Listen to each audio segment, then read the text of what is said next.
Coffee is one of the most consumed beverages in the United States and the world. In fact, according to the National Coffee Association, 66% of Americans drink coffee each day, making it the most popular beverage, even more than tap water. With all this consumption, it is fortunate that studies have found possible health benefits from drinking coffee, including an association with a lower risk of dying. Researchers wondered whether this association held true for sweetened coffee, or if a spoonful of sugar would diminish the benefits. The results were good news for coffee drinkers who like it sweet, as it found a reduced risk of death for moderate drinkers of both unsweetened and sugar-sweetened coffee. A new cohort study has found that compared to non-coffee drinkers, adults who drank moderate amounts, 1.5 to 3.5 cups per day, of unsweetened coffee or coffee sweetened with sugar were less likely to die during a 7-year follow-up period.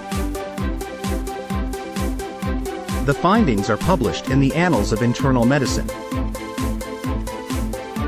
Previous studies observing the health effects of coffee have found that coffee consumption is associated with a lower risk of death but did not distinguish between unsweetened coffee and coffee consumed with sugar or artificial sweeteners.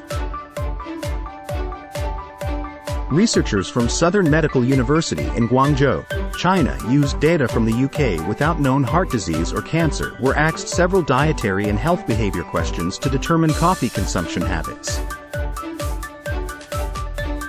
The authors found that during the 7-year follow-up period, participants who drank any amount of unsweetened coffee were 16 to 21% less likely to die than participants who did not drink coffee.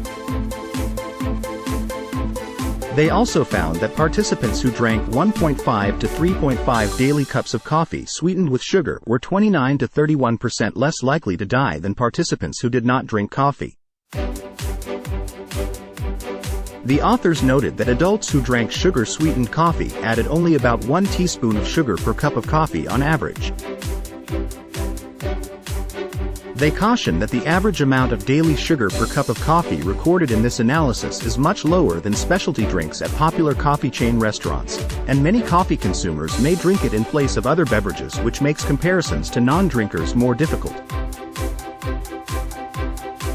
Based on this data, clinicians can tell their patients that there is no need for most coffee drinkers to eliminate the beverage from their diet but to be cautious about higher-calorie specialty coffees.